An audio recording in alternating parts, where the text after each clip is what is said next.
Բարև ձեզ։ Առաջին եթերում մանրամասներն են, ես Դավիթ Ստեփանյանն եմ, այսօր իմ հյուրն է արտակարգ եւ լիազոր դեսպան, Արցախի նախկին արտգործնախարար Արման Մելիքյանը։ Բարև ձեզ, պարոն Մելիքյան։ Բարև ձեզ։ Մենք նորից Ռուսաստանում ենք,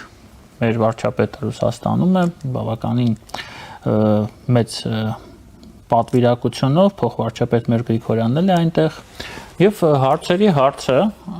ինչ օրակարգ կարող է ունենալ վարչապետի պատվիրակությունը Մոսկվայում, ես հասկանում եմ, որ մենք այդ հարցը երևի թե այսօր կստանանք,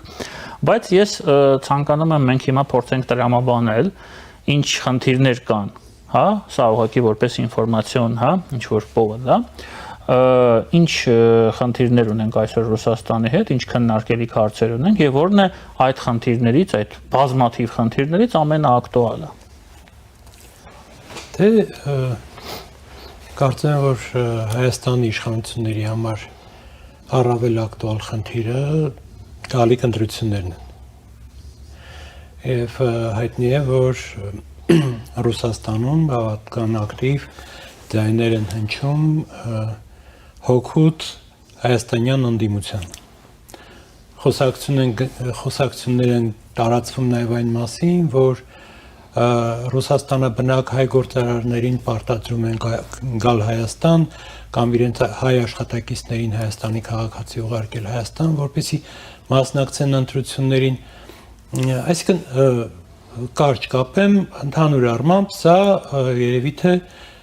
քաղաքական տեսանկյունից առավել կարևոր հարցն է Հայաստանի իշխանությունների համար, գուցե հասկանան թե Ռուսաստանի նպատակները իրապես որոնք են եւ արդյոք նման նպատակներ կան Ռուսաստանում, սա մեկ, երկրորդ համաշխարհային արդեն սկսված տնտեսական ճգնաժամի հետ կապված հավանաբար պետք է խոսվի նաեւ Հայաստան սննդի եւ առելիքի մատակարարումների կայունությունն ապահովելու հետագայում ապահովելու միջոցառումների մասին, թե դրա դիմաց Հայաստանից ինչ կպահանջվի, ես այս բանին պատրաստ չեմ պատասխանել, որտեղ մեծ հաշվով Հայաստանից ըստ էության ինչ պահանջվել է, այն էլ տրվել է։ Արդեն տրվել է։ Ընդ որում բոլորին, հա, այդ առումով Հայաստանը շատ առատաձեռն դիրքերում է։ Ուստի սպասենք կոնկրետ հանդիպումից հետո հավանաբար գոնե մամլո հաղորդագրություն կլինի, թե ինչի մասին է խոսվել եւ ով ինչ է ասել, բայց բոլոր դեպքերում այսօր աչքովս ընկավ, որ իր պաշտոնավարման շրջանում վարչապետ Փաշինյանը ավելի շատ է հանդիպել նախագահ Պուտինի հետ, քան օրինակ Սերժ Սարգսյանը իր պաշտոնավարման 10 տարիների ընթացքում։ Բոլոր դեպքերում իհարկե մենք պատմական շատ ծանր փուլում ենք գտնում, ոչ միայն Հայաստանը, նաև աշխարհը որպես այդպեսին, խորքային լրջագույն փոփոխություններ են իրագործվում կամ դրանց իրագործումն է նախապատրաստվում այժմ, եւ իհարկե Հայաստանի համար եւ քաղաքական վերնախավի համար ընդհանրապես եւ գործող իշխանության համար մասնավորաբար կարևոր է հասկանալ, թե իրենց ինչ է սպասում, մեր երկրին ինչ է սպասում եւ Ռուսաստանում այդ հարցերի մի մասին գուցե ստանան պատասխաններ։ Դուք կարծում եք, որ Ռուսաստանը այս պահին հարավային Կովկասում, ընդհանրապես գլոբալ քաղաքականությունում, միջազգային հարաբերությունում այնպեսի դիրք է զբաղեցնում, որ կարող է գոնե այդ հարցի մի մասին պատասխանել։ Քանի որ տարածաշրջանային առումով նա որոշակի այնուամենայնիվ ծանրաբեռնվածություն ունի,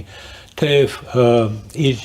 կողմից վարվող պատերազմներով, արտաքին քաղաքականությամբ մեծ հաշվով այսօր սպասարկում է Միացյալ Նահանգների ռազմաքաղաքական օրակարգը։ Ռուսաստանը։ Այո, բայց չեմ ուզում խորանալ գիտակցված, թե չգիտակցված, թե որն է այնտեղի շահը, դրա մեջ չեմ մտնի, բայց դատելով գործողություններից եւ դրանց արդյունքներից այդ եզրահանգմանն եմ եկել։ Բոլոր դեպքերում առնվազն Հայաստանի մատակարարումների տեսանկյունից եւ Հայաստանում ռազմական ունենալու համատեքստում Ռուսաստանը դեռ որոշակի գործընթացների վրա ազդեցություն ունենալու հնարավորություն պահպանում է, ազդեցության լծակները եւս կան, այդ թվում նաեւ Ռուսաստանում արկա հայ համայնքը բազմամիլիոնանոց, ուստի Ռուսաստանում հենց այնպես պետք չէ հաշվից հանել եւ ասել, որ նրանք այլևս այստեղ ոչ մի գործ չունեն, ոչ մի բանի ընդունակ չեն, գործանվող պետություն են, անգամ այդ վիճակում հսկա Ռուսաստանը փոքրիկ Հայաստանի հետ կապված կարող է բավականին լուրջ դժվարություններ առաջացնել մեզ համար եւ դա անհրաժեշտ է հաշվի առնել, հաշվենկատ լինել եւ կառուցել երկկողմ հարաբերություններն այնպես, որպեսզի անտեղի ավելորդ ռիսկերի տակ չընկնենք, միևնույն ժամանակ պահպանենք սեփական կյանքի վերաբերյալ որոշակի որոշումներ կայացնելու մեր ունակությունը, այն չափով գոնե, որ մինչ այժմ ունեցել ենք, դա մեծ չափ չէ, բայց այնուամենայնիվ։ Պարոն Մելիքյան, դուք նշեցիք, որ Փաշինյանի այցը Մոսկվա փաստորեն ունի այդ թվում նաև նախընտրական տրամաբանություն։ Ինչ դերակատարում կարող է Ռուսաստանը իրականում ունենալ մեր ընտրություններում, հաշվի առնելով, որ այս պահին լավ թե վատ Հայաստանում անց են գացվում իրական ընտրություններ, չգիտեմ, եթե համաձայն չեք, կարող եք նաև դա քննարկել, եւ լեգիտիմությունը իշխանության արդեն կախված չի Մոսկվայից, այնպես ինչպես տասնյակ տարիներով դա եղել է մեր երկրում։ Ինչ կարող է քննարկել Փաշինյանը Պուտինի հետ նախընտրական կոնտեքստում, որ իրենք չխառնվեն, հիբրիդային պատերազմ չմղեն մեր նկատմամբ։ Հասկանալի է, չէ, որ այսպիսի հարցերը չեն քննարկվում եւ եթե նույնիսկ նա գնա եւ խնդրի, պարզ է, որ ստանալու է մերժում։ Դա ամենևին էլ պարզ չէ։ Գուցե մերժում չստանա, բայց նաեւ գործնականում այնպիսի քայլեր նախաձեռն է, որ խորացնեն հիբրիդային պատերազմի հնարավորությունները Հայաստանում։ Ի վերջո, տեսեք, Ռուսաստանի պես երկիրը, որին Հայաստանը փոխկապակցված է եղել շատ տևական ժամանակ, եւ որի համակիրները Հայաստանում շատ են, քիչ չեն, կարող է նախընտրական եւ ընտրական գործընթացների վրա ազդեցություն ունենալ այս կամ այն տեխնատոյի հանդեպ իր համակրանքը կամ հակակրանքը արտահայտելու միջոցով։ Ընդ որում նաեւ շատ տարօրինակ ձևով, ասենք, կարող են ընդգծված համակրանք ցուցաբերել Սամվել Կարապետյանի կամ Ռոբերտ Քոչարյանի հանդեպ եւ այդ համակրանքի դրսեւորման իրական հետևանքը կլինի այն, որ Հայաստանում այդ երկու տեխնացիների հանդեպ համակրանքը իրականում նվազի, որտեվ Ռուսաստանի հանդեպ Արցախյան իրադարձություններից հետո Հայաստանում վստահության մակարդակը էապես նվազել է։ Եվ դա նշանակում է, որ ում որ կողմ է Ռուսաստանը, նրան դեմ պետք է լինի հայ հանրությունը։ Այս կարգի տրամաբանություն կարող է լինել կամ նույն բանը վարչապետ Փաշինյանի տեսանկյունից։ Եթե օրինակ Պուտինը օրինակ եմ ասում, հայտարարի, որ համակրում է վարչապետ Փաշինյանին եւ ցանկություն ունի հետագա մի քանի տարիները եւս իր հետ համագործակցել որպես Հայաստանի ղեկավար, դա կարող է էապես նվազեցնել Փաշինյանի հանդեպ համակրանքը, անգամ իր մերձավոր շրջապատում։ Իդեպ այդ ճամբարից, պրոռուսական ճամբարից ես կարծիք եմ լսել, որ Փաշինյանը գնացել է Մոսկվա, որպեսզի Պուտինի դաբրոն ստանա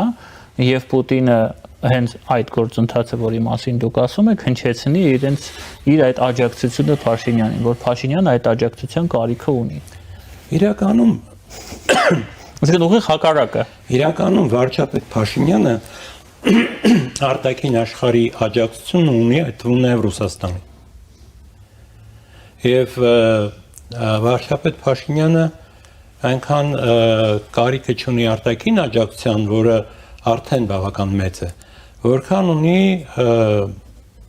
ներքին հենարան ձևավորելու անհրաժեշտություն, որտեվ իր կառավարման տարիների ընթացքում Փաշինյան 2018-ն ու Փաշինյան 2026-ը էապես, եթե չասեմ արմատապես,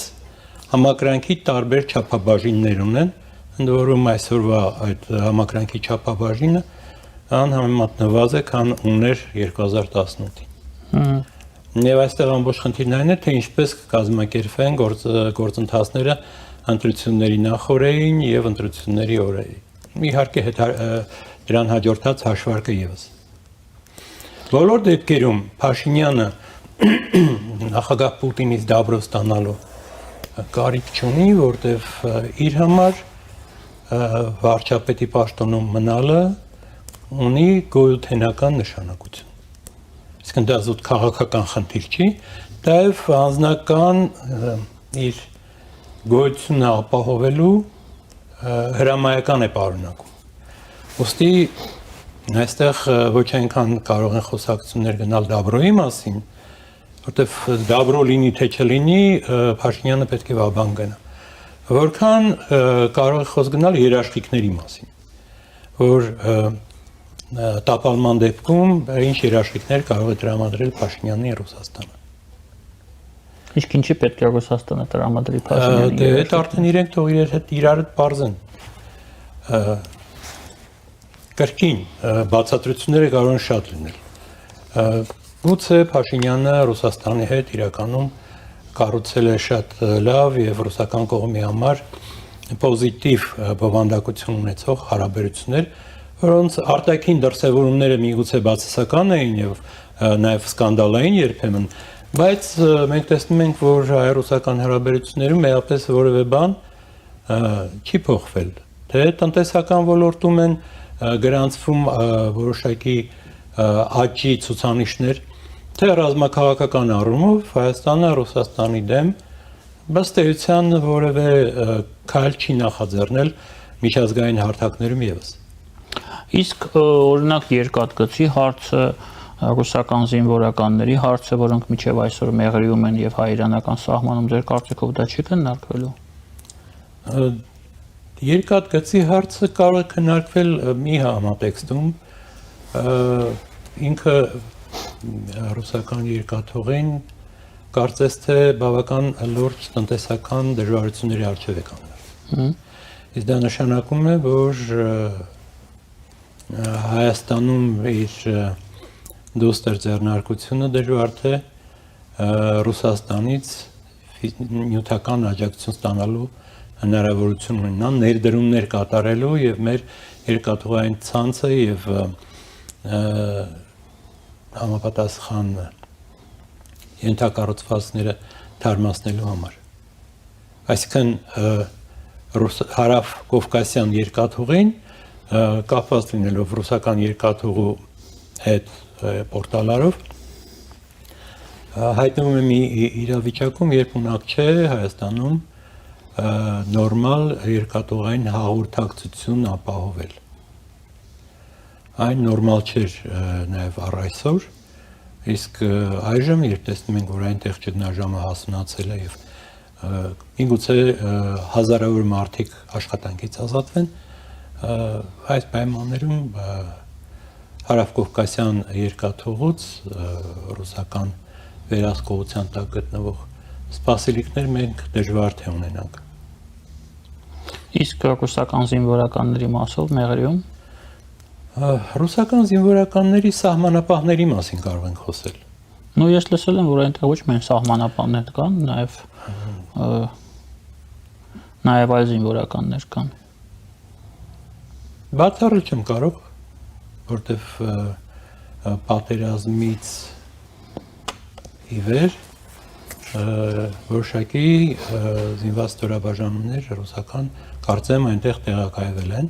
հայ-ադրբեջանական շփմանգացի երկայնքով եւ միգուցե նաեւ հենց սահմանի բերնին, բայց բոլոր դեպքերում այդ զորամիավորումների քանակը կարծեմ չնչին է եւ եթե ինչ-որ խնդիր առաջանա, նրանք այնտեղ լուրջ դերակատարում ունենալ չեն կարողանա։ Իդեպ հատկանշական է, որ հենց երեք, այսինքն Փաշինյանի այցի նախօրեին Ռուսաստանի տրանսպորտի նախարար Անդրեյ Նիկիտինը հայտարարել է, որ Ռուսաստանը չի պլանավորում կոնցեսիան, երկաթգծի կոնցեսիան Հայաստանում տալ այլ երրորդ երկրներին։ Դե մեծ հաշվով Դա պատահականություն է ձեզ։ ես կարծում եմ, որ ոչ, այս խնդիրը մտահոգում է ռուսական կողմին եւս, բայց մենք պետք է հստակ կարողանանք տարբերակել իրենց ցանկությունները եւ մեր ցանկությունները այս երկաթուղու հետագա զարգացման համատեքստում, բայց անշուշտ պետք է որ լինեն պայմանագրային հարաբերություններ, որոնց համատեքստում էլ անհրաժեշտ է դիտարկել այդ կոնցեսիան երկարաձգելու հնարավորությունը իրավական տեսանկյունից։ Բայց անգամ եթե իրավական տեսանկյունից այդ խնդիրը փակուղային է, բոլոր դեպքերում Հայաստանը պետք է դիտարկի հարցը ազգային շահերի եւ ազգային անվտանգության համատեքստում եւ անհրաժեշտության դեպքում ազգայնացնել կրկին այդ երկաթգիծը, կառավարումը վերցնել այնպես, ինչպես դա վերցվեց հետից, այլ հարց է, թե ում կարող են հանձնել դա կառավարման, որտեղ սեփական կարծես տենց փորձը երկաթուղի զարգացնելու մենք դեռևս զլացել ենք կուտակել։ Այսինքն այդ առումով իրականում մենք դեռ շատ անելիքներ ունենք ինքնիշխան պետություն դառնալու համար, որովհետև մենք առայժմ ունենք տարածք, բայց այդ տարածքում առկա բազմաթիվ բաներ մեր կամքին, մտքին ենթակա չեն։ Իդեպ ռազմաբազաների մասով, պարոն Մելիքյան, վերջի իրադարձությունները ծոցի երկրներում, արաբական երկրներում հերթական անգամ մեզ համար ցուցիչ են, ինդիկատոր են, թե ինչ դերակատարում կարող է ունենալ ցանկացած ռազմական ներկայություն, արտաքին դերակատարների ներկայություն այս կամ այն երկրում։ Մենք այս պահին ունենք մեր տարածքում գործող կամ չգործող, չգիտեմ, 102-րդ ռուսական ռազմաբազան։ Եթե մենք դիտարկենք այս հարաբերությունները նույնիսկ ռուս-հայկական հարաբերությունների համատեքստից դուրս, արդյոք այդ բազայի արկայությունը մեր տարածքում այսօր մեծ ձեռնտու է։ Եթե մենք դիտարկենք փորձը, որը ունեն արաբական երկրները։ Նախ եւ առաջ մենք չպետք է դիտարկենք որևէ բան բացառապես այսօրվա համատեքստում։ Մեր շահերից։ Այս մեր շահերով է ձևակերպել։ Մենք փորձում ենք հիմա այս խոսակցությունը գոնե նախանշել այդ շահերը։ Դա մեր զրույցն է, բայց պետական մակարդակում շահերի ձևակերպում որպես այդպեսին մենք կարծես թե իրականում չունենք։ Կան առանձին զեղումներ, առանձին պահանջներ, առանձին դժգոհություններ, բայց աշխարհում եւ մեր տարածաշրջանում մեր դիրքի վերաբերյալ իրապես ռազմական նշանակություն ունեցող մշակումներ, որոնք կկանխորոշեն մեր ապագան այս փոփոխվող աշխարհում, այդպիսի գոյություն չունեն, ամենայն դեպս հրապարակային չեն։ Եվ քանի դա չկա, դատողություններ անել ռուսական ռազմակայանի լինել չլինելու մասին այս պահին պատեհ չէ։ Այլ հարց է, որ ճիշտ է, որ չլինի ռազմակայան որևէ պետության Հայաստանի տարածքում։ Այսինքն ճիշտը դա է։ Ոչ միայն ռուսական, այլ ցանկացած որևէ մեկի ռազմական ներկայությունը մեր տարածքում մեզ համար խնդրահարույց հարց է։ Այսինքն մենք պետք է դիտարկենք ինչ որ մեկից պետք է պաշտպանի եւ դրանով մեզ զրկի ուղիղ հարաբերվելու հնարավորությունից առաջ մղելով սեփական շահերը։ Ճիշտ է, մեծի ու փոքրի, թույլի եւ հզորի հարաբերությունները իրավասար լինել չեն կարող։ Եվ մենք պետք է սեփական ռեսուրսների հարգը ճիշտ իմանանք, գիտակցենք դրանք եւ մեր գործողություններով չափակայունացնենք առանձայտել մեր թույլ դիրքերը, բայց նաեւ պետք է կարողանանք կանխորոշել այն քայլերը, որոնք մեզ թույլից կդարձնեն ավելի պաշտպանված, ինքնուրույն, ինքնաբավ եւ գոնե Հայաստանի հետ կապված մեծերի ընդունելիք որոշումներին հաղորդակից եւ դրանց վրա ազդելու ունակության տեր պետություն պետք է լինենք։ Պարոն Էլիքյան, մենք առայժմ գտնվում ենք Ադրբեջանի հետ ոչ խաղաղություն, ոչ պատերազմ իրականում վիճակում եւ մի քանի օր առաջ վարչապետ Փաշինյանը հայտարարել է, որ մեր պահանջները վերականգնել պատմական արդարությունը շատ վտանգավոր են մեզ համար, Հայաստանի Հանրապետության համար, որովհետեւ հայելային պատասխան կարող են ստանալ, հայտնի է, չէ՞, Ադրբեջանի քաղաքականությունը։ Եվ եթե մենք այսօր խոսում ենք Եղեռնի մասին, ցեղասպանության մասին եւ օգտագործում ենք դա մեր հռետորաբանությունում, մենք կարող ենք ստանալ այդ պատասխան հռետորաբանությունը այլ երկրներից, չի հիշատակում կոնկրետ որ։ Նույնը կապված արցախցիների էթնիկ զտման հետ։ Ինքը համարում է դա բավականին վնասակար հենց Հայաստանի Հանրապետության համար, երբ մենք օգտագործում ենք այդ եզրույթը էթնիկ զտում։ 2 օր առաջ Ադրբեջանի օմբուդսմենը, այդպիսի մարդ էլ կա, այդպիսի կին էլ կա, պարզվում է Հայաստանում, կներեք Ադրբեջանում, հայտարարություն է տարածել, որտեղ ՄԱԿ-ից պահանջել է ճանաչել մարտի 31-ը ադրբեջանցիների ցեղասպանության օր, ցեղասպանություն, որը կատարել են, գործել են հայերը։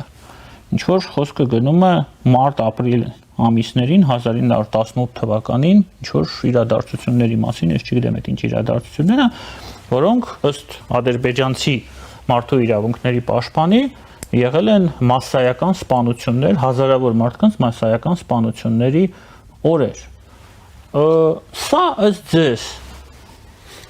արտացոլում է Ադրբեջանի քաղաքականությունում փոփոխություններ Հայաստանի նկատմամբ, սա պատահական հայտարարություն չի։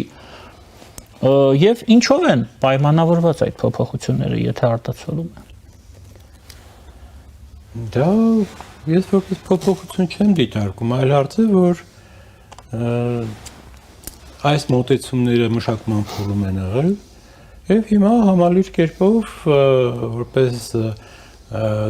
ադրբեջանական քաղաքականության բաղադրատար հանրայնացվում են։ Ինչի՞նի պատասխան է սա արվում, եթե ինչի պատասխան է հայելային, չէ՞։ Եթե հայելային է, դա Փաշինյանն է խոսում հայելայինի մասին։ Բայց տեսնում ենք, որ այդ հայելայինի մասին խոսելը անիմաստ է, որտեղ առանց հայելու էլ Ադրբեջանը այդ հայելերը իրականացնում է։ Հետևաբար մենք պարզապես պետք է հասկանանք, որ վարչապետ Փաշինյանը իր կոնկրետ քաղաքական գծի պատանն է նաև։ Այսինքն խորհրդային Հայաստանի սահմաններով Հայաստանի Հանրապետությունը իր համար հասկանալի եւ ցանկալի տարբերակն է ոչ միայն խաղաղությունը ապահովելու տեսանկյունից իր կարծիքով, այլ նաև դա միջոց է սեփական իշխանությունը պահպանելու համար։ Իսկ սեփական իշխանությունը պահպանելը իր կյանքի երաշխիքն է, գոնե ընթացիկ փուլում, քանի Հայաստանում բարոյահոգեբանական իրավիճակը այն աստիճան չի փոխվել, որ բոլորը մոռացության մատնեն Արցախյան պատերազմը, դրան հաջորդած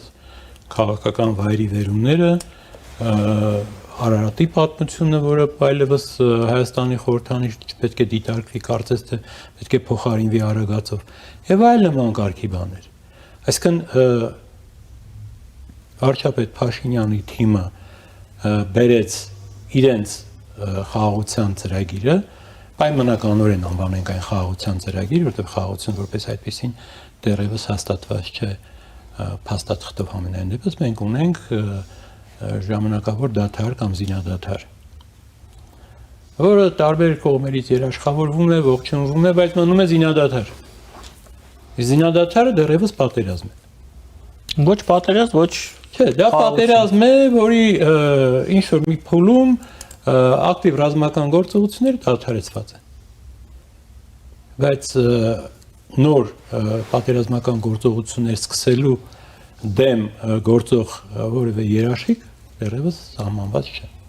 իրականում։ Հետևաբար վարչապետ Փաշինյանը իր խաղաղության ծրագրով, խորհրդային սահմաններով Հայաստանի այդ տեսլականով անշուշտ հաճո է եւ Թուրքիային եւ Ադրբեջանին, բայց հաճո լինելով նրանց ախորժակները դեռևս չի սահմանափակում։ Եվ երբ խոսում է լեգիտիմության մասին, այդ լեգիտիմությունը ապալեգիտիմացման ուղղված գործողություններ է կատարում այսօր Ադրբեջանը, հենց նույն այդ օմբուդսմենի դիմումով մակին։ Ընդ որում դա ադրբեջանական գործողություններից մեկն է։ Այսինքն մենք լեգիտիմություն ենք ուզում, իրենք ասում են, թե որտեղ ենք մենք ոչ լեգիտիմ։ Եվ այդ լեգիտիմության դեմ այսօր վարչապետ Փաշինյանը խոսում է ինչ-որ հայլային միջոցների մասին։ Դա հայլային միջոցներով կանխվող բան չէ։ Ցավոք սրտի։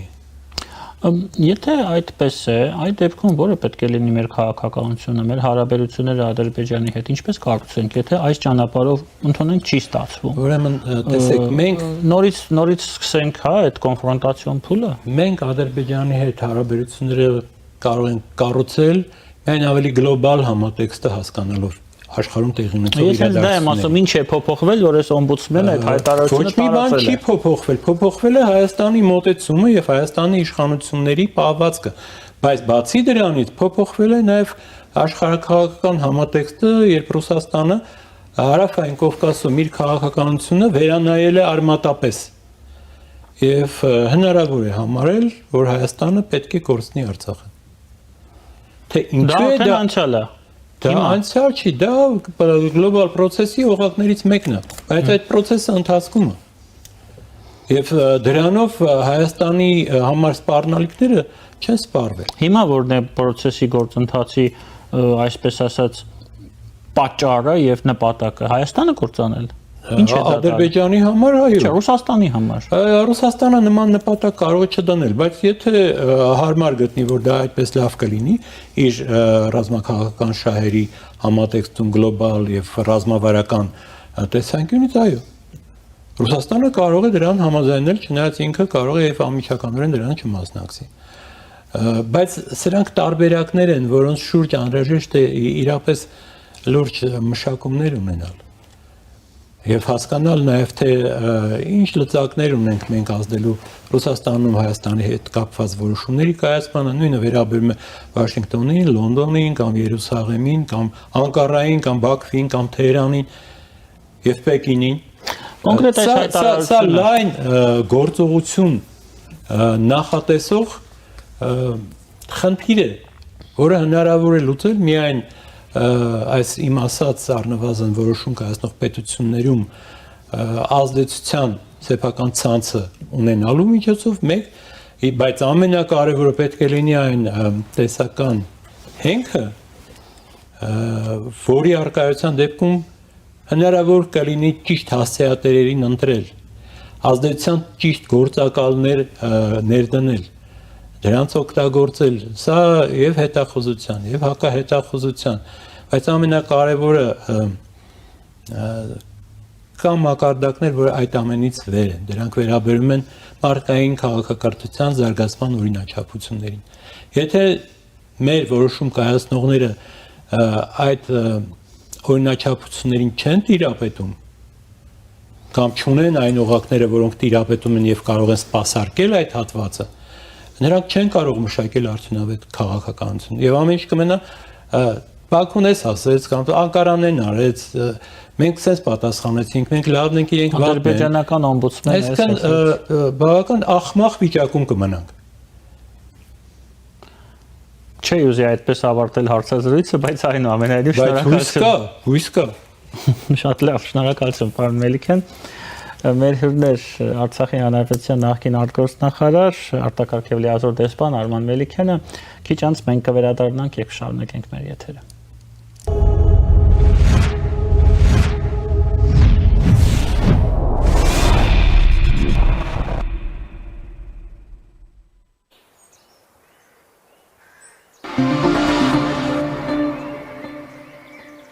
Իդեալ համակարգը տեղաբաշխում է 1 միլիարդ դրամի գովազդային ֆոնդ նորակառույց բնակարանների բոլոր շահառուների միջև։ Յուրաքանչյուր ընտանիք կարող է ստանալ 500,000 դրամի սերտիֆիկատ, որը կդառնա ձեր առաջին քայլը բնակարանը երազանքի տուն դարձնելու ճանապարհին։ Իդեալ համակարգ դեպի կատարելություն։ Իսկական ազատությունը սկսվում է այնտեղ, որտեղ քեզ անկաշկանդ ես զգում, երբ ամեն ինչ իր տեղում է, իսկ դու քո տարերքի մեջ, երբ պատերը ոչ թե սահմանափակում են, այլ ոգեշնչում։ Իդեալ համակարգից մինչև ապրիլի 7-ը ձեռք բերեք պաստառների նշված տեսականին սկսած ընդամենը 490 դրամից, եվրոպական պաստառների նոր ու լայն տեսականին, գերմանական Rush, ֆրանսիական Ugepa, իտալական Parato եւ Emiliana Parati, Hohenberger, Ravenna, Elysium, Wallap, It's Show, արդեն իդեալ համակարգում սկսած ընդամենը 490 դրամից։ Իդեալ համակարգ դեպի կատարելություն։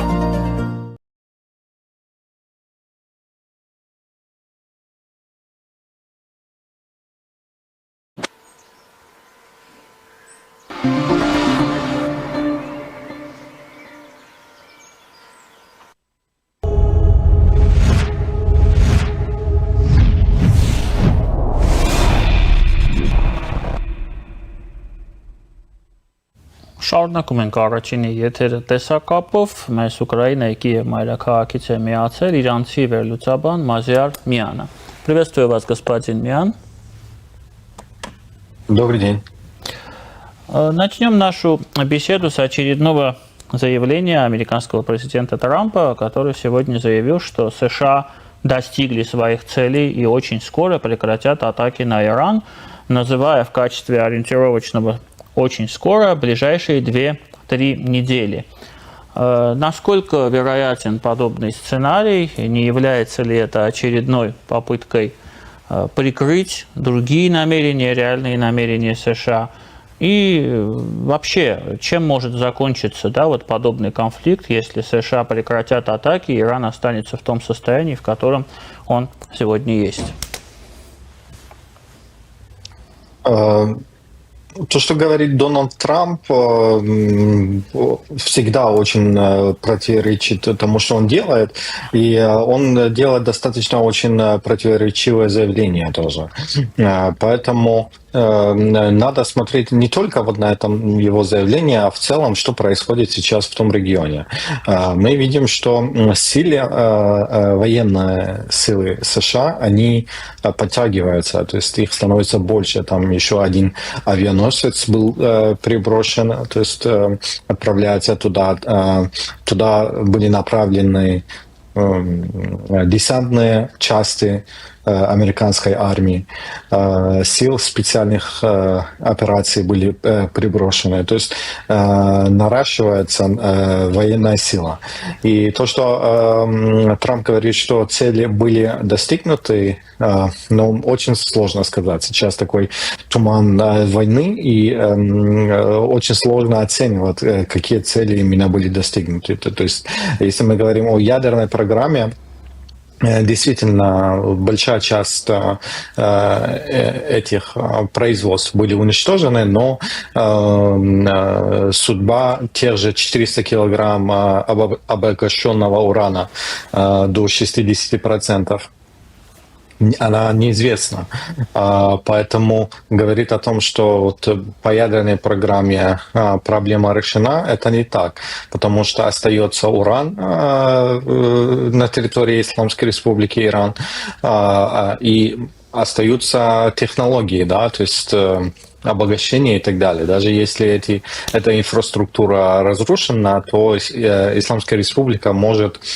через какое-то время восстановить это все. Да, то есть это первый момент. Если мы говорим об уничтожении ракетной программы Исламской Республики, вот тут тоже как бы неоднозначно. Вот на данный момент действительно были уничтожены многие тоннели, там многие производства этих ракет, но она полностью не уничтожена. Опять-таки, есть технология, есть знания, как создавать эти ракеты у Исламской Республики. И если заканчивается война, вопрос времени, сколько пройдет, чтобы режим восстановил все эти производства. Вот. То есть сложно сейчас сказать о том, что достигнуты ли цели. Но Трамп в начале войны тоже говорил, что эта война может продлиться там несколько недель, да, то есть там до 5, по-моему, недель он говорил. И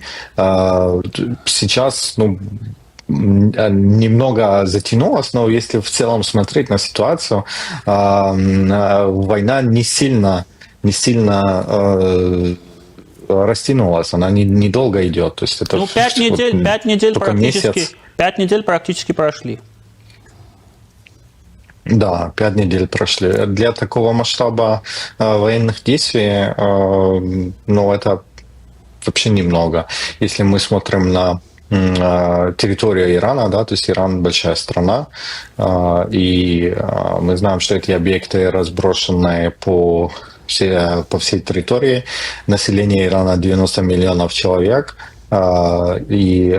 эта страна не высокотехнологичная, но достаточно развита в военном сфере. То есть есть военные разработки, да, они устаревшие, они не очень эффективные, но их много. Чтобы уничтожить все эти возможности, 5 недель для Ирана, это вообще небольшой срок. Поэтому я думаю, что все не так, как Трамп говорит. То есть цели на данный момент, они не достигнуты. Возможно, мы близки к этому. Но сейчас, вот на сегодняшний день, я не вижу, чтобы эти цели были достигнуты уже. Да? То есть, возможно, мы близки, возможно, мы увидим там через неделю или 2 какие-то действия, какие-то события, которые можем воспринимать как достижение каких-то целей. Но сегодня, на данный момент, этого нет. Если режим останется после этих военных действий, режим будет продолжать разрабатывать и восстанавливать и ракетную программу, и ядерную программу, будет дестабилизировать Ормузский пролив, точно так же, как они это делали 47 лет. Поэтому в точке, где мы сейчас находимся, самая большая ошибка — закончить войну на этом этапе. И, по сути, это только может оттягивать этот конфликт на несколько лет, и мы снова вернемся на точку, где мы находились до этой войны. Господин Мян, вот если, тем не менее, вот это то, что вы говорите, закончить войну на этом этапе, если США на это пойдут, при условии сохранения, восстановления ракетного потенциала Ирана, о чем вы говорите, ядерного потенциала Ирана и продолжения этих программ, как себя поведет в этом случае Израиль? Я слышу из Иерусалима заявление, что Израиль не собирается останавливаться, даже если остановится США, поскольку для них перспектива восстановления Ирана, того Ирана, который управляется нынешним режимом, это экзистенциальная угроза. И она лишь возрастает после того, что Израиль и США сделали, собственно говоря, с этим режимом. Это обезглавливание практической верхушки. Как, на ваш взгляд, поведет себя в этом случае Израиль, если все-таки США через 2 или 3 недели выйдут из войны? Смотрите, Израиль и США — это стратегические партнеры, но это не означает, что у них цели полностью одинаковые и полностью совпадают. Это не так. То есть для Америки, то есть угроза можно называть там ядерную программу Ирана и баллистическую программу, да, ракет Ирана. Вот эти 2 проблемы действительно для США важны, потому что у них есть базы по всему региону, есть опасения, что если эти разработки будут в дальнейшем развиваться, то эти ракеты могут достичь даже и США. Поэтому вот для Америки вот эти два аспекта очень важны: ракетная и ядерная программа. Но для Израиля важны еще другие аспекты. Это финансирование терроризма в регионе, да, то, что Исламская республика финансирует террористов Хамас, Хаш-Шаби, хуситов, Хезболлу. Поэтому это действительно проблема для Израиля. Но этой проблемы у американцев нет. Да? Тут как раз вот расхождение целей. И для Израиля еще важен самого существования такого режима, потому что этот режим с тех пор, как захватил власть в 1979 году, с самых первых дней они скандируют, кричат «Смерть Израилю», да? То есть они декларируют, что хотят уничтожить Израиль. И факт существования такого режима – это тоже угроза для Израиля, потому что они не только угрожают, они реализуют свои угрозы там, руками тех же прокси, ракетами, как мы видим, они обстреливают Израиль, и они пытаются создавать атомную бомбу. Поэтому действительно у Израиля больше претензий к Исламской республике, и совершенно логично, если Трамп согласится на каких-то условиях остановить войну, очень вероятно полагать, что Израиль может продолжить войну против Исламской республики, чтобы достичь своих целей. Потому что цели у американцев и у израильтян отличаются немного. Еще такой вопрос. Я снова процитирую Трампа, который заявил, что организованная Ираном после начала американских и израильских атак блокада Ормузского пролива – это не есть проблема для США. Это проблема для европейских стран, для европейских судов, например, для Франции или какой-то другой страны, которая хочет добывать или получать газ, то они могут пройти через Ормузский пролив и сами позаботиться о себе. Происходящее в проливе нас не касается, заявил Трамп. Если мы добавим к этому заявлению известные слова Трампа в адрес принца Саудовской Аравии бин Салмана, то у меня складывается впечатление, что Трамп намеренно создает проблемы как для своих союзников по НАТО, так и для своих союзников, арабских союзников в странах Персидского залива, с тем, чтобы в будущем, в дальнейшем продать их решения при содействии США как можно дороже. Я могу ошибаться. Я предлагаю обсудить эту версию, и, возможно, у вас есть своя, и, возможно, мы обсудим также ее. О чем эти заявления? Смотрите, Трамп, когда разговаривает, надо понимать, что он разговаривает, он может разговаривать с нами, он может разговаривать там с Исламской республикой, он может разговаривать с своей внутренней аудиторией, которая в США находится, с электоратом, он может разговаривать с финансовыми организациями, чтобы снизить там напряжение в финансовых структур там, на биржах и так далее. Поэтому на что направлены эти слова Трампа, вот очень сложно сказать. Действительно, есть версия, как вы упомянули, что он хочет себя дороже продать, да, чтобы его воспринимали как единственного человека, который может решить этот вопрос. Но это действительно имеет место быть. Но, с другой стороны, это, на мой взгляд, может выглядеть так, что он таким образом мотивирует других стран, в том числе и Европу, чтобы присоединиться в коалицию против Исламской республики. Да, то есть он просит их вмешаться в этот конфликт и помочь Соединенным Штатам. Да, он говорит, что нам помощь не нужна, на днях это говорил, мы сами разберемся, а сегодня говорит уже, вот если хотите, сами разблокируйте. Очень сложно понимать, какие мотивы у него, вот. Но то, что он действительно хочет создать более широкую коалицию против Исламской республики, я думаю, что это тоже может быть таким фактором, потому что такая коалиция на Ближнем Востоке, то есть страны среди стран Персидского залива, арабских стран Персидского залива, он уже создан, да, то есть мы уже видим, что Саудовская Аравия, Эмираты, там Бахрейн, Кувейт, то есть они, эти страны, ну, после обстрелов они стали уже по-другому смотреть на все события, да, то есть до этих обстрелов все эти страны, все арабские страны, они пытались каким-то образом содействовать переговорам между Исламской Республикой и США. Но после того, как Исламская Республика начала их обстреливать, ну, у них уже взгляды поменялись, и сегодня они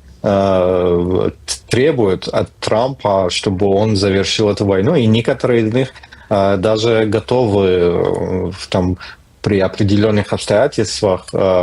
вступить в войну, потому что у них, если мы берем там Саудовскую Аравию и Эмиратов, у них очень сильная военно-воздушная сила, много самолетов у них хороших и современных. Поэтому точно так же, как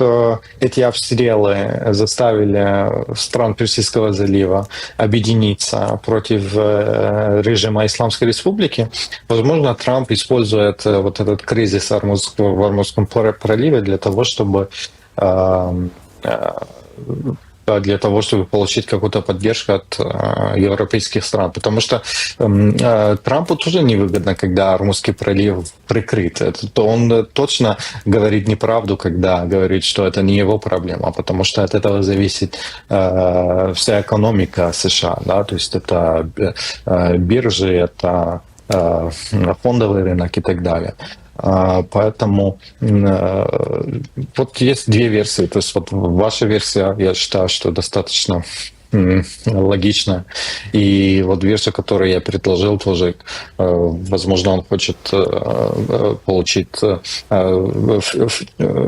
втягивать других стран, чтобы те страны тоже вложились, да, в этот конфликт, помогали и деньгами, и ресурсами, потому что война же тоже не дешевое удовольствие. Очень хорошо, господин Мян. Вот вы отметили фондовые рынки. Слова Трампа остаются словами, но так получается, что его заявления резко меняют ситуацию на фондовых рынках, и то заявление Трампа, которого мы начали наш разговор, уже привело к тому, что в среду резко выросли индексы на европейских биржах после того, как Трамп заявил, что в течение 2 или 3 недель с соглашением с Ираном или без он будет выводить войска, также начали понижаться фьючерсы на нефть. Создается впечатление, что Трамп вот этими своими заявлениями, часто противоречивыми, часто не соответствующими действительности, продолжает управлять, собственно говоря, всем миром. И если мы прибавим к этому вполне реальные достижения США, в частности экономики США, потому что на том же страховом рынке США сейчас очень быстрыми темпами отбирают этот рынок у Великобритании. И это все произошло в результате той войны, которую Трамп начал в Персидском заливе. Насколько слова, заявления Трампа, на ваш взгляд,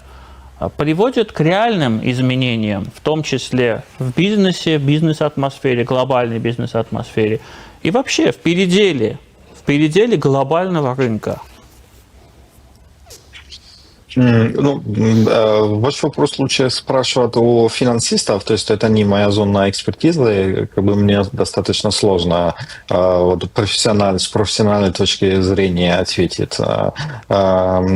том, что происходит в экономике мировом и в США. Но мы знаем, что Трамп действительно манипулирует своими заявлениями рынок. И это не новость, он всегда так поступал. И он знает, что говорит, да, то есть для того, чтобы повлиять на какую-то экономическую ситуацию.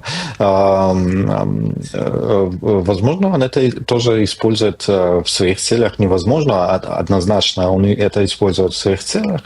для того, чтобы решать какие-то свои проблемы, которые связаны там с финансами в США. Вот. Но на Земле вот то, что происходит, оно в корне отличается от того, что он говорит. То есть я имею в виду, если мы говорим про войну, то, что стягиваются силы сейчас на Ближний Восток, и силы увеличиваются, то есть там летят новые самолеты, прибрасывается там новый авианосец, и десантники, там корабль с десантниками прибыло уже на Ближний Восток. И мы видим, что война как раз не заканчивается. То есть тут, если судить по интенсивности приброски войск, то наоборот, как бы война расширяется пока, да, то есть, но Трамп выходит и говорит, что вот скоро конец, и этим он просто немного успокаивает рынков финансово. Но это внутренняя его политика, она может быть, эти заявления никак не связаны с войной, он просто так разговаривает с рынками, чтобы их успокоить. Да. То есть и эти заявления могут вообще никак не быть связаны с теми реалиями, которые происходят на войне на Ближнем Востоке. Благодарю вас, господин Միан. Спасибо вам. Մեր հյուրն էր, որը մեզ միացել էր տեսակապով Ուկրաինայից, Կիևից, իրանցի վերլուծաբան Մազիար Միանը, իսկ մենք շուտով կվերադառնանք եւ կշարունակենք մեր աշխատանքը առաջին եթերում։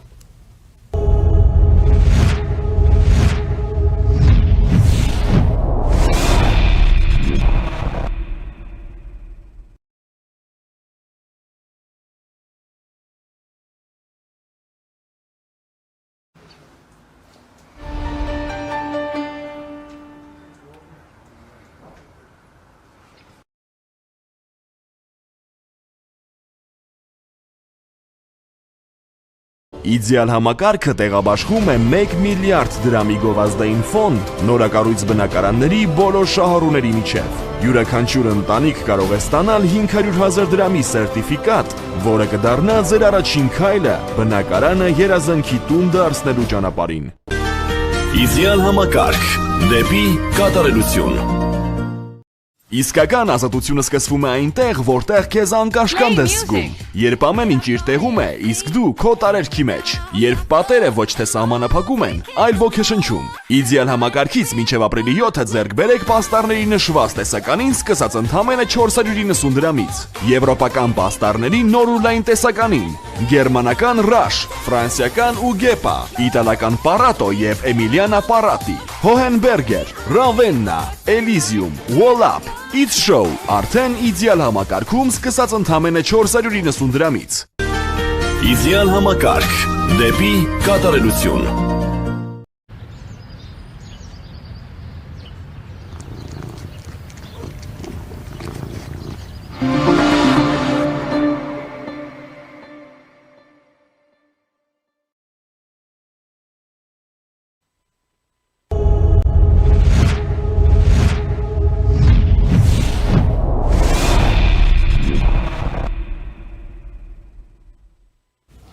Շարունակում ենք մեր աշխատանքը առաջինի եթերում, մեր հյուրն է Restart քաղաքացիական հիմնադրամի գործադիր տնօրեն Յուրի Ավագյանը։ Բարև ձեզ, պարոն Ավագյան։ Բարև ձեզ։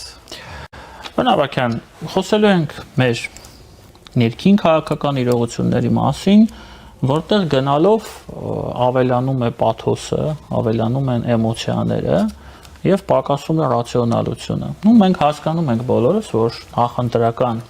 իդեպ դա էլ է մի առանձին հարց, ինչու է այդքան վաղ մեկնարկել նախընտրական շրջանը, իսկ նախընտրական քարոզարշավը շատ ակտիվ կերպով ընթանում է առաջ բոլոր մասնակիցների կողմից եւ ընդդիմության եւ իշխանության, եւ այդ պաթոսը, այդ էմոցիաները արդեն հասնում են իմ կարծիքով անթույլատրելի մակարդակի, երբ արդեն սկսում են կասկածի տակ դրվել այն իրողությունները, որոնք կասկածի տակ չպետք է դրվեն։ Օրինակ, բացում ես լրատվական, հա, էջերը, լրատվական գործակալությունների, թերթերի, ինչ է գրված։ Երեխային բռնեցին, տարան, բանտարկեցին 18 տարեկան երեխային։ Հարցը այսպեսին է, օրինակ, 18 տարեկան երեխաները ռազմական գործողություններում, բանակում, զինվորական ծառայությունում ինչ գործ ունեն։ Մեզ մոտ երեխաներին բանակ են տանում, հա։ Ես օրինակ 18 տարեկանում ծառայել եմ Հայաստանի Հանրապետության զինված ուժերում։ Ինչ են ինձ բանակ տարել, եթե ես երեխա եմ եղել, կամ դպրոցականին, աշակերտին։ Հասկանում եք, այս ամենը ես հասկանում եմ ինչի է արվում, բայց մի փոքր ինձ թվում է պետք է մի քիչ այդ աբառությունները փոքրացնել, քչացնել։ Ձեր տպավորությունները կատարվողից։ Տեսեք, նախ քարոզարշավի վաղ սկսելու հետ կապված, սա պայմանավորված է նրանով, որ իրոք շատ կարևոր ընտրություններ են 26 թվականի ընտրությունները եւ կարելի է ասել Հայաստանի անկախ պարտության մեջ սա առաջին անգամն է, որ ընտրությունները նաեւ մեծամասամբ վերաբերում են արտաքին քաղաքական կողմնորոշմանը երկրի, այսինքն ընդհանուր առմամբ դիրքավորվածությանը հարևանների եւ միջազգային հանրության հետ հարաբերվելու տեսանկյունից։ Ուստի նաև ուշադրությունը շատ մեծ է թե Ռուսաստանում, թե Արևմուտքում Հայաստանում տեղի ունեցող ընտրական գործընթացների նկատմամբ։ Այս ընտրությունները իրենց էմոցիոնալությամբ, ինչպես նաև դուք նշեցիք, իրենց կարևորությամբ շատ էս նմանացնում են Վրաստանի վերջին պարլամենտական ընտրություններին, որտեղ միայն 22000 միջազգային դիտորդ կար, ինչը ցույց էր տալիս, որ այդ ընտրությունները ընդհանուր առմամբ շատ կարևոր են ոչ միայն Վրաստանի ներքաղաքական տեսակետից, այլ նաև ընդհանուր առմամբ Վրաստանի դիրքավորվածության տեսանկյունից աշխարհում։ Եվ մենք տեսանք նաև, որ հետագայում դա գործերով ապացուցվեց, որովհետև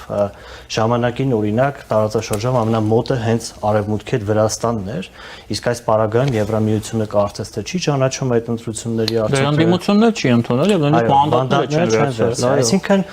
դա խոսուն է։ Իհարկե, արտաքին քաղաքական կոմպոնենտը շատ մեծ է եւ այո, դա կա նաեւ Հայաստանում, հետեւապես լարվածության մակարդակը մեծ է։ Ինչ վերաբերում է պաթոսին, այս առումով պետք է հիասթափեցնենք մարդկանց իրատես լինելով, ասելով, որ պաթոսն ու պոպուլիզմը գնալով ավելի մեծանալու են։ Այսինքն անհնար է, որ քաղաքական դաշտը գնալով մաքրվի, խոսույթը բյուրեղանա, եւ ես հակառակն եմ մտածում, որ ինչքան առաջ գնա, ինչքան 26 թվականի ընտրությունները մոտենան, այնքան ավելի շատ ենք մենք այսպիսի դեպքերի մասին լսելու, ինչպես նաև ավելի շատ ենք մենք կեղտոտ խոսույթ տեսնելու երկուստեք։ Ինչ վերաբերում է 18 տարեկանին, ապա այո, ես էլ եմ ինքս 18 տարեկանում զորակոչվել բանակ, միևնույն ժամանակ օրինակ քրեական օրենսգիրքը նաև պատիժ սահմանում է անչափահասների համար, այսինքն եթե մենք ասում ենք, որ անչափահասը պետք է չդատվի, թեև այս պարագայում կարծես տվյալ անձը անչափահաս չէ, այսինքն մենք խոսում ենք նրա մասին, որ կարող ենք նաև ասել օրինակ դե մանկական գաղութները թող օրինակ դատարկեն եւ ոչ մի անչափահաս չդատվի։ Բայց մյուս կողմից այստեղ մենք պետք է նաեւ համաչափության մասին խոսենք, հա, թե ինչքանով է համաչափ, օրինակ իրականացվող պատիժը, որ արդեն մեզ հայտնի է 2 ամսվա կալանքի մասն է խոսքը գնում, սա արդեն կարելի է քննարկել։ Միևնույն ժամանակ կարելի է քննարկել որոշ իշխանականների հռետորաբանություն, օրինակ Գարիկ Սարգսյանը, որ գրել է այդ երիտասարդը իր վերջին զանգը կդիմավորի քրեակատորական հիմնարկում։ Այդպիսի ստատուսները սրանք իրավիճակը չեն բարելավում եւ այս կարեկցանքի բացակայությունը եւ նաեւ իր մեջ որոշակի այսպես նեգատիվ եւ ատելության տար պարունակում է։ Համենայն դեպս ես ավելի շատ հարցը կթողի իրավապահ դաշտին, որովհետև նաև տեղեկություններ կան, ամենից մամուլով են խոսում, ես հաստատ չգիտեմ, որ նաև հոգեկան առողջության հետ կապված խնդիրներ կան եւ այլն։ Բայց ես կառաջարկեի, որ մենք միասին ավելի խորքային, հա, հասկանանք ինչի է։ Մենք հիմա դա կանենք։ Հա, ինչի է բանը հասնում դրան։ Մենք հիմա դա կանենք։ Տեսեք, պարոն Ավագյան, ես 20 տարուց ավել ես ոլորտում եմ, հա, ինֆորմացիոն տեղեկատվական ոլորտում։ Հարցը այսպեսին է, երբ ես այս ամենը տեսնում եմ,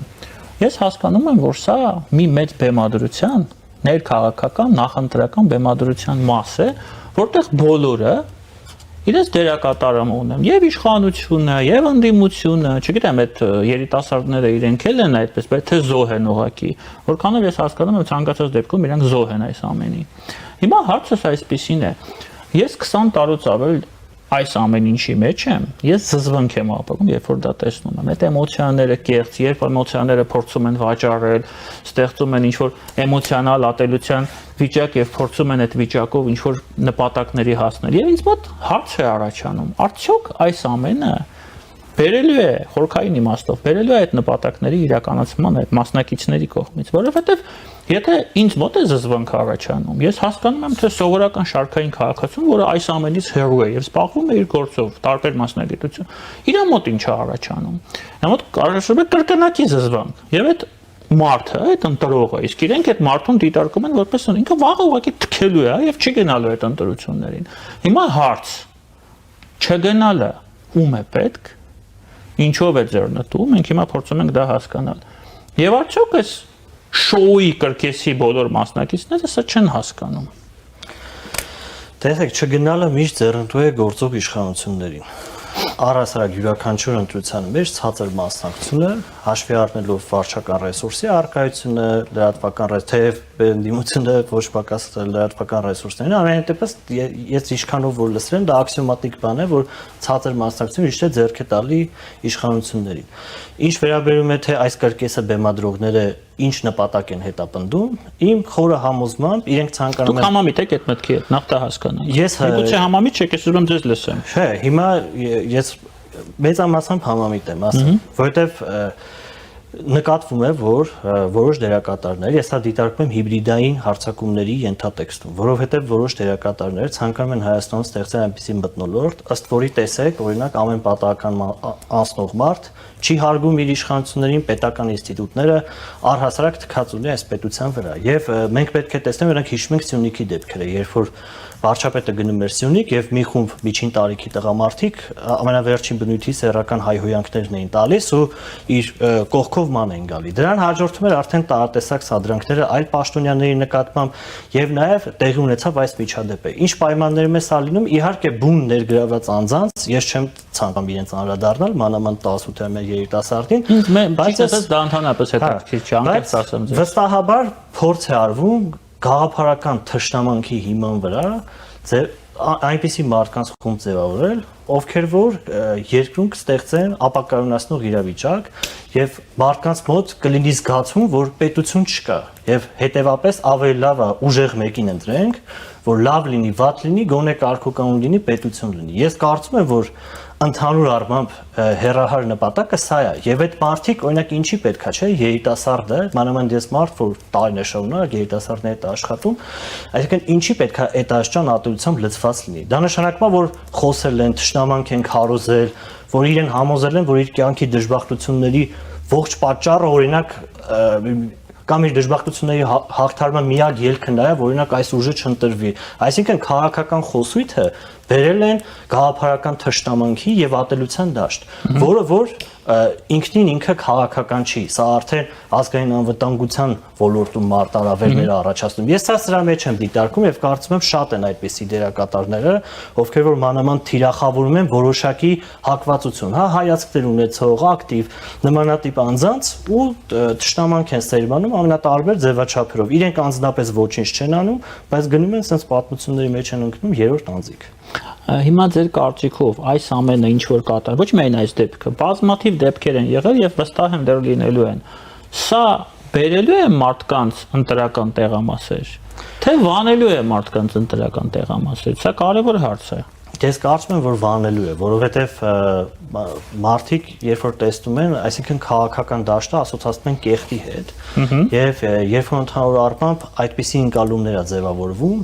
մարդիկ առաջ սկսում են իրենց կյանքով ապրել շատ կենտրոնանալ սեփական եսի վրա, անձնական գործերի կենցաղի եւ շարժվել առաջ։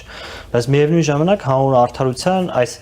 միջավայրի առումով պետք է մենք հիշատակենք ավտոբուսում տեղի ունեցած միջադեպը։ Իհարկե դա բնականաբար կոնտեքստը այլ է, որ միջադեպի հետ վարչապետի մասնակցությամբ, երբ որ արցախցի կնոջն այո, մետրոյում տեղի ունեցած միջադեպը, դա նույնպես հասարակության շրջանում առաջացնում է զայրույթ եւ վնասարար դերակատարները այդպիսի խիստ բացական առանց բայցերի քննադատման արժանի երևույթներ, որոնք նաեւ հենց իշխանությունների կողմից են իրականացվում, հղում են անում դրան եւ հրահրում են այլ գործընթացներ։ Այսինքն մենք պետք է հասկանանք, որ այս առումով իշխանություններն էլ շատ մեծ մեծ բացթողումներ ունեն եւ կնո երեխայի ներկայությամբ մատ թափ տալով փախածներ ասել այնպիսի մարդկանց ովքեր որ օրինակ պատերազմական հանցագործության արդյունքում են, հա, տներից զրկվել այդ մարդիկ, մեր նպատակը հիմա որն է, մենք ցանկանում ենք, որ օրինակ արցախցիների շրջանում շատ լինեն այն մարդիկ, ովքեր որ Հայաստանի պետական շահը վեր են դասում Ռուսաստանի պետական շահից։ Իրենց ապագան չեն կապում միայն Ռուսաստանի հետ եւ այլն։ Բայց դա, որպեսզի կարողանան պոզիտիվ դերակատարները իրականացնեն, իշխանության կողմից նմանատիպ վարկագիծ նույնպես չպետք է լինի։ Համենայն դեպս սա էլ շատ մեծ հետ կա թողել եւ նույնպես ինքը վանում է հասարակությանը։ Բա եթե վանում է, այդ այս ամենի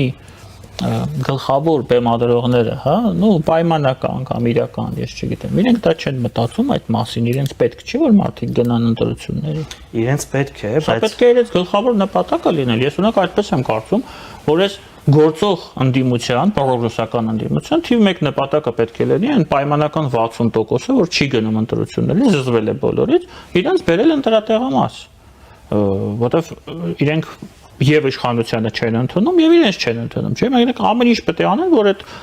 զզվացները գոնեգան իրենց ընտրեն, բայց իրենք այնպես են անում, որ զզվանքը գնալով աճում է։ Ես նորից եմ ասում, եթե ես եմ զզվում, որը այս ամենին նայում է մասնագիտական աչքով եւ շատ լավ հասկանում է ինչա կատարվում։ Բայց չհասկացող մարդը, որը չպիտի դա հասկանա, դա ես չեմ ասում որևէ մեկին ինչ որ փնովելու համար, չպիտի հասկանա, բայց ինքը ինչ պիտի մտածի։ Տեսեք, ինչպես ես նշեցի, նպատակը կարծվել է, որ ստեղծեն այդ մթնոլորտը խաղադրույքը ուրիշ տեղ է, այո, ուրիշ տեղ է, բայց չի ստացվում, այսինքն թե ինչի չի ստացվում, արդյոք օրինակ ես չեմ մտածել, հա, այն ուղղությամբ ինչպես կարելի անել, որ այս կեղտոտ ձեռագրով գործողությունները ստացվեն։ Համենայն դեպս այս բանը արձանագրում ենք, որ չի ստացվում, միևնույն ժամանակ պետք է հաշվի առնենք, որ Ռուսաստանը ում վրա որ այս երկրում խաղադրույք կատարել է, իրենցից շատերը ունեն շատ մեծ հակառեյտինգ։ Եվ նաև ազդում է այդ գործոնը, որ իրենք ինչ էլ անում են, քանի դեռ ասոցիացիա կա որոշ անհատների հետ, իրենք չեն կարողանում որևիցե ձևով հասարակության շրջանում հեղինակություն հավաքել կամ մարդկանց մոտիվացնել դեպի ընտրատեղամասեր, այսինքն բազմաբաղադրիչ է, հա, այդ գործոնները եւ իրենք միայն այս գործիքակազմը չեն կիրառում, իրենք 100 բան անում են, օրինակ խոսում են տնտեսությունից, օրինակ քարոզչություն են անում, մարդիկ կան կեղտոտ ինֆորմացիա են արտադրում, մարդիկ եկան փորձում են կառուցողական թվալ, այսինքն իրենք համալիր գործիքակազմ են կիրառում եւ մեծ քանակությամբ գումար են ծախսում ու այնպես չի հույսը միայն դրել են այսպիսի աժոտաժների վրա։ Պարոն Ավագյան, վարչապետ Փաշինյանը հիմա Մոսկվայում է գտնվում։ Ես այսպեսի մի կարծիք եմ տեսել, իրականում շատ են այդպեսի կարծիքները, մեկը հիմա ցիտեմ, որ Փաշինյանը գնացել է Մոսկվա, որպեսզի ստանա Պուտինի աջակցությունը նախընտրական կամպանիայում։ Ես դες այսպես ասեմ, եթե ես Պուտինը լինեի, Աստված ոչ արածցե, եւ ցանկանայի Փաշինյանին վնաս տալ, իսկ դա ակնհայտ է, որ Պուտինը կցանկանա Փաշինյանին վնաս տա եւ Փաշինյանը չվերընտրվի, ես իրեն աջակցություն կհայտնեի, բաց բոլոր հնարավոր միջոցով։ Կասեի, որ ես Փաշինյանի կողքին եմ եւ կողմից եմ։ Ձեր կարծիքով, որքանով են տեղին այսպիսի եւ ինչ են ցանկանում ասել մարդիկ, ովքեր տարածում են այսպիսի կարծիքներ եւ ընդհանրապես Փաշինյանը ինչի համար է գնացել Մոսկվա, ձեր կարծիքով։ Տեսեք, նախ տարածված կարծիքի մասին, ես կարծում եմ, որ այդ կարծիքը առաջ մղողների մի հատվածը ուղղակի չի կարողանում, հա, այդ հոգեբանական բարդույթի վրայից թոթափել, որ Հայաստանը օրինակ միայն առանց կրեմլիկի, հա, այդ բարդիկ ուղղակի ինստիտուցիոնալ դաստիարակության են ենթարկվել, չգիտեմ ինչ բառապաշար կարելի է մի մասը էլի կիրառել։ Մյուս մասն է ուղղակի կոնսպիրոլոգիա սիրողներ են, այսինքն իրենք ուղիղ գործընթացներին հակված չեն այդքան հավատալ, միշտ հավատում են կոնսպիրոլոգիական տեսություններին։ Մի հատվածն էլ գուցե օրինակ Փաշինյանին այնքան չի սիրում, որ որևիցե կերպ փորձում է ինչ-որ ձև հիմնավորել Փաշինյանի վնասարար դերակատար լինելը, հա, սա էլ չեն կարա բացառենք, բայց խնդիրը այստեղն այն է, որ մարդիկ ընդհանուր պատկերը չեն տեսնում, թե ինչ է ուզում անել Ռուսաստանը։ Ես կարծում եմ, որ Ռուսաստանի գերնպատակը ընդհանուր առմամբ Հայաստանի քաղաքական ողջ դաշտի ուզուրպացիան է։ Այսինքն հնարավորություններ չստեղծել, որ անկախական, հա, դիրքավորվածությամբ ուժերը կարողանան որևիցե եղանակով կամ մտնեն խորհրդարան, կամ էլ առհասարակ քաղաքական եղանակ ստեղծեն այս երկրում։ Այսինքն ասել, որ Ռուսաստանի նպատակը Փաշինյանին փոխելն է միայն կամ հենց Փաշինյանին փոխելն է։ Ես այնքան էլ հակված չեմ այդպես մտածել։ Ռուսաստանի նպատակը թույլ չտալ, որ ընդհանուր առմամբ Հայաստանի քաղաքական դաշտը ազատականացվի։ Եվ եթե մենք այսօր տեսնում ենք, օրինակ, ովքեր են, մասնակցում ընտրություններին, հիմնականում մեծ կապիտալի տիրապետող անձիկ են, ովքեր այս կամ այն կերպ կամ բացահայտ կամ ոչ բացահայտ փոխկապակցված են Ռուսաստանի հետ, եւ եթե այդ մարդիկ սկսում են մեծ քանակությամբ գումար ծախսել, արդեն մնացած ուժերը ինչքան էլ որ օրինակ փորձում են խելացի մտքեր արտահայտել, կառուցողական լինել, գնալ ինչ-որտեղ հարցազրույցներ տալ, միևնույնն է, եթե դու անընդհատ քո երեսը գովազդվում է, անընդհատ տարբեր լրատվականներ քո նյութերը տեղադրում են, անընդհատ օրինակ դու հնարավորություն ունես գրասենյակներ բացել, սնկի նման քո մասին խոսեն եւ այլն, դու քաղաքական բովանդակություն լցնում ես, քո մեջ ուժ են տեսնում մարդիկ, իսկ մարդիկ միշտ գնում են ում մեջ տեսնում են ուժ, այսինքն ես կարծում եմ, որ Ռուսաստանի գլոբալ նպատակը սա է, ընդհանուր քաղաքական դաշտը վերահսկողության տակ վերցնել, ոչ թե պայքարել ինչ-որ կոնկրետ անձի դեմ։ Մենք կարող ենք հիմա փորձել, այսպիսի մի եզրահանգման գալ, որ եթե Հայաստանում լինի իշխանափոխություն, դա ավտոմատ կբերի, այդ ազատականացման կանխմանը, ինչին Ռուսաստանը ձգտում է։ Ընդհանուր դաշտը նրանք կվերցնեն վերահսկողության։ Եթե լինի իշխանափոխություն, ես կարծում եմ, եթե չլինի էլ իշխանափոխություն, իրենք դրա բոլոր հնարավորություններն ունեն։ Այսքան ժամանակ, օրինակ այս իշխանություններն են, չէ, իշխանության, բայց մենք չենք տեսնում որից է ռեալ իրենց ուժային կենտրոն ներկայացնող քաղաքական միավորումների կամ միավորների համախմբություն, ովքեր որ օրինակ հայտ կներկայացնեն փոխելու այս իշխանությանը։ Եվ ես ոչ մի երաշխիք չունեմ, որ այդ նույնը տեղի ունենալու այն պարագայում, եթե Նիկոլ Փաշինյանը վերընտրվի։ Հիմա ենթադրենք վերընտրվում է։ Ինչ է տեղի ունենում վերընտրությունից հետո։ Այսինքն երբ որ վերընտրվում է, մեր համար պարզ է, որ Վաշինգտոնյան հռչակագրի ներքո ձևավորված անվտանգային ճարտարապետությունը ենթադրենք լինում է։ Բայց քաղաքական դաշտի հետ ինչ է լինելու։ Արդյոք այդ միլիարդները կորելու են, արդյոք այդ մարդիկ չեն շարունակելու իրենց նույն գործելավոճը։ Իրենք հաշվի առնելով իրենց ռեսուրսները կարող են այդ 15 տարի էլ այսպես շարունակել։ Ես կարծում եմ խնդիրը այս իրավիճակից ազատվելու նա է, որ Փաշինյանին փոխարինող քաղաքական ուժ լինի, որը իրենց ներկայացնի ուժային կենտրոն եւ մարդիկ լայն հասարակությունը իրենց մեջ ուժ տեսնի։ Այս պարագայում մենք կարող ասենք, որ քաղաքական դաշտը ազատականացվեց եւ այդ պարագայում կլինեն ռուսական ինչ-որ մարգինալ ուժեր, այսինքն մենք ամբողջովին Ռուսաստանի քաղաքական ներկայությունից չենք կարողանալու ազատվել մոտակա, բանում, բայց այնպես չի լինելու, որ ողջ խորհրդարանը միշտ զբաղված է լինելու Ռուսաստանի հետ փոխկապակցված ուժերի կողմից։ Երբ մենք տեսնում ենք վերջին սոցհարցումների արդյունքները, այրի սոցհարցման մասին ենք խոսում, մենք տեսնում ենք, որ այն խորհրդարանը, որը ձևավորվել է 21 թվականի արտահերթ ընտրությունների արդյունքում, առնվազն որակական առումով չի փոխվելու։ Այս խնդիրը, որ որակական առումով չի փոխվում, սա մի խնդիր է, որի մեղավորը Սերժ Սարգսյանն է, տարբերակներ եմ տալիս, որը փեսամիշիկի միջոցով շատ փափուկ ուժ կիրառելով ոչնչացրել է քաղաքական դաշտը Հայաստանում, Նիկոլ Փաշինյանն է, որը ոչ մի բան չի արել, որ այդ քաղաքական դաշտը վերականգնի։ Մենք ենք բոլորս ընտրողները եւ ընդհանրապես միգուցե կա այլ մեղավոր։ Տեսեք, բոլորն էլ իրենց մեղավորությունը իհարկե ունեն, բայց այստեղ ես անձնապես ինձ եմ մեղավոր համարում այս դաշտ եւ ես համարում եմ առասարակ նաեւ մեղավոր առաջնորդական կորիզին։ Այդ սոցհարցման արդյունքները որ կան, դա ընտրության մեջ մարդկանց հարցնում են դուք եղածից ում կտրեք, բայց իրենք պետք է եղածից, չէ՞, ընտրեն։ Քաղաքականությունը այդ հնարավորության համեմատության մեջ, այսինքն իրենք պետք է տեսնեն ով կա, ասեն։ Բայց միևնույն ժամանակ հանրության 50%-ն էլ ոչ մեկին չի նախընտրում ընտրի։ Այսինքն սա էլ մենք պետք է հաշվի առնենք։ Ինչ վերաբերում է, որ Նիկոլ Փաշինյանը ոչինչ չարեց, այո, որովհետև իրենք ավելի շատ նաև ես հիշում եմ իր խոսքերից մեկը, որ ինքը ասում էր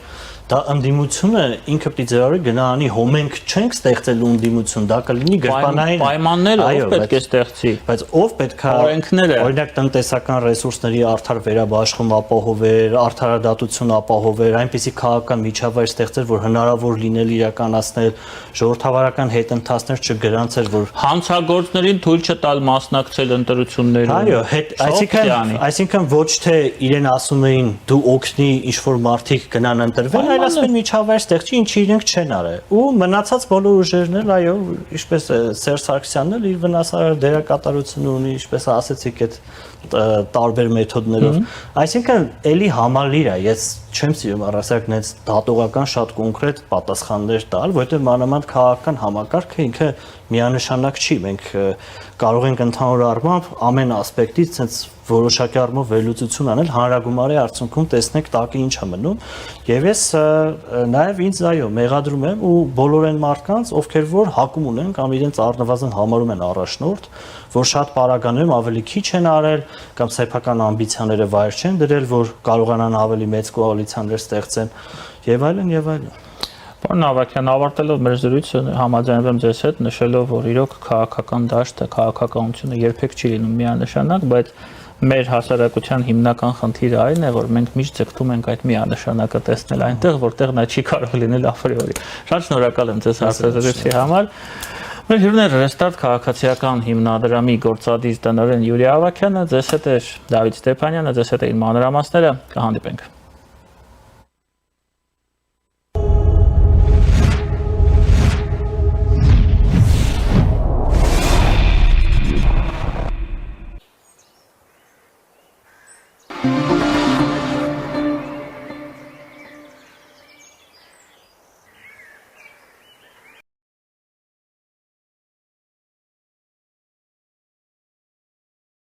Իդեալ համակարգը տեղաբաշխում է 1 միլիարդ դրամի գովազդային ֆոնդ նորակառույց բնակարանների բոլոր շահառուների միջև։ Յուրաքանչյուր ընտանիք կարող է ստանալ 500,000 դրամի սերտիֆիկատ, որը կդառնա ձեր առաջին քայլը բնակարանը երազանքի տուն դարձնելու ճանապարհին։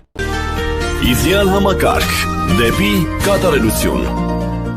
Իսկական ազատությունը սկսվում է այնտեղ, որտեղ քեզ անկաշկանդ ես զգում, երբ ամեն ինչ իր տեղում է, իսկ դու քո տարերքի մեջ, երբ պատերը ոչ թե սահմանափակում են, այլ ոգեշնչում։ Իդեալ համակարգից մինչև ապրիլի 7-ը ձեռք բերեք պաստառների նշված տեսականին սկսած ընդամենը 490 դրամից, եվրոպական պաստառների նոր ու լայն տեսականին, գերմանական Rush, ֆրանսիական Ugepa, իտալական Parato եւ Emiliana Parati, Hohenberger, Ravenna, Elysium, Wallap, It's Show, արդեն իդեալ համակարգում սկսած ընդամենը 490 դրամից։